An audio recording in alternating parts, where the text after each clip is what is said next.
that's the stock on our radar, posted a mixed set of quarter two earnings. The bank's credit deposit ratio came in at a 38-quarter high and net interest margins declined. To discuss the quarter gone by and the outlook going forward, we are joined by Mr. Rajneesh Karnatak, who's the MD and CEO of Bank of India.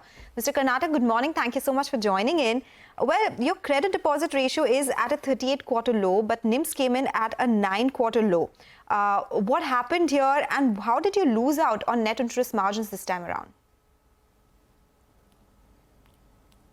Yeah, thank you so much. As regards our CD ratio is concerned, we are at a global CD ratio of around 80%.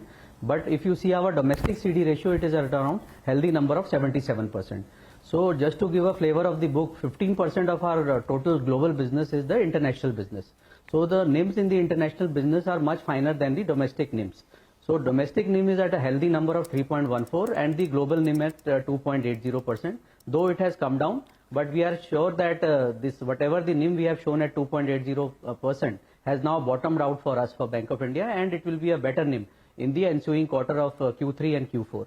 As regards the overall the income is concerned, that also is much better, and non-interest income also we have improved, because of which the ROA has also improved for the bank. So what is the NIM guidance? You said it has bottomed out now and it will only improve from here on.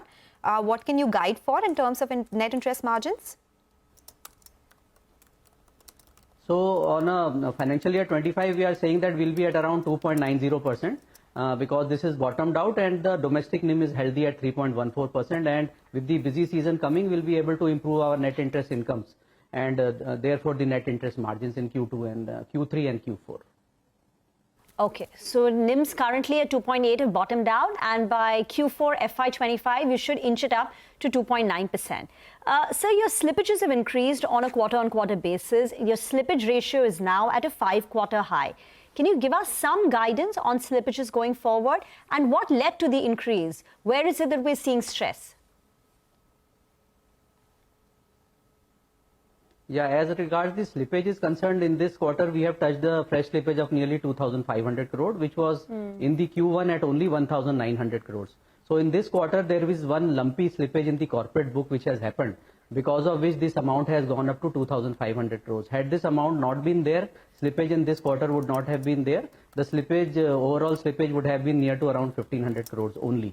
So as regards the credit cost and the slippage ratio, which has increased in this quarter, had this one particular account not been there for the bank, both the credit cost and slippage ratio would have been much better than the Q1 numbers.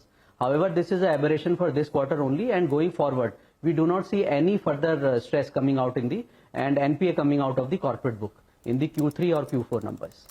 Okay, if you could tell us which was this big account that led to that increase in slippages in the quarter, Mr. Karnatak, and what is the recovery that you're expecting in NPAs this year itself, since you're saying that you do not expect any more slippages to come by the corporate book and it will be stable going forward?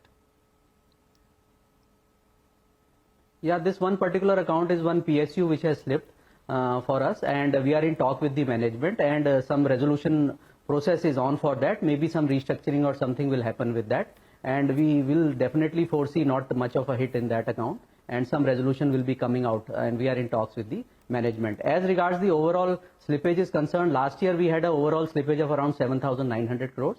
We are very confident that in spite of this one single account slippage, our overall slippage in the system for FY25 would be around 7,500 crores, and the slippage ratio should be around 1.40%. Okay, so in the first half, you've done about 4,000 crore of slippages.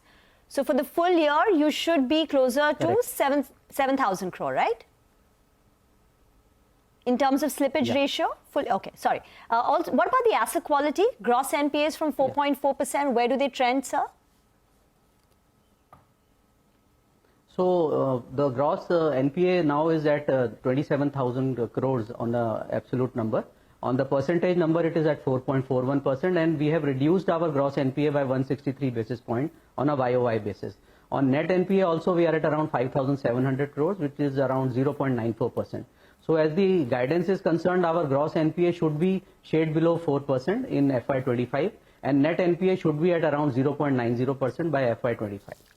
Okay, so gross NPA will be below 4% in FY25. Already in this quarter, it's around best in 10 years or more, the asset quality for the bank.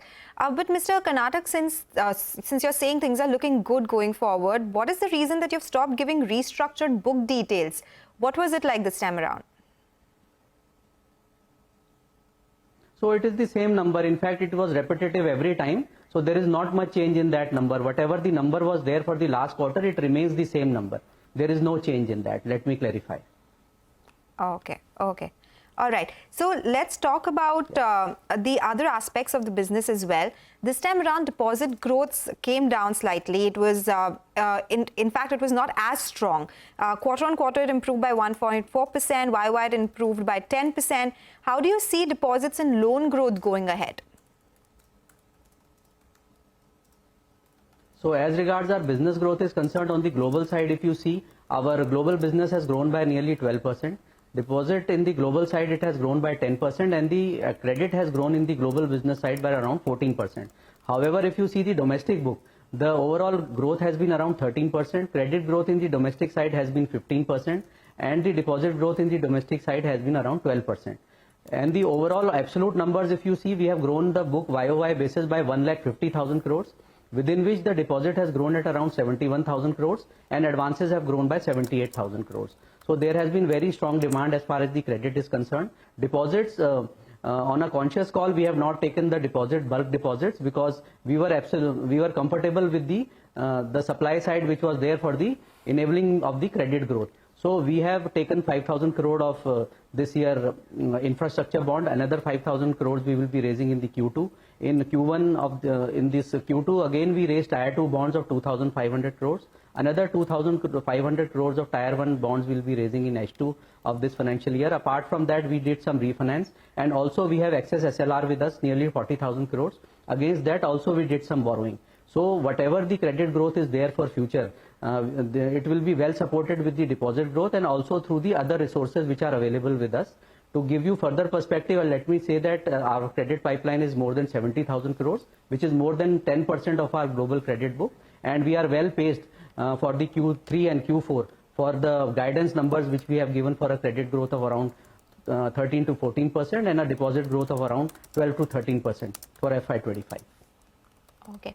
All right, Mr. Karnatak, thank you so much for joining in today and giving us all those details. So that's the word coming in from Bank of India. They say that net interest margins that have bottomed out and they expect gross NPA to be sub 4% in FY25. With that, let's move on. As CNBC-TV18 celebrates 25 years of excellence, we invite you to the most anticipated event of the year, the CNBC-TV18 Global Leadership Summit on November 14, starting 10 a.m. onwards.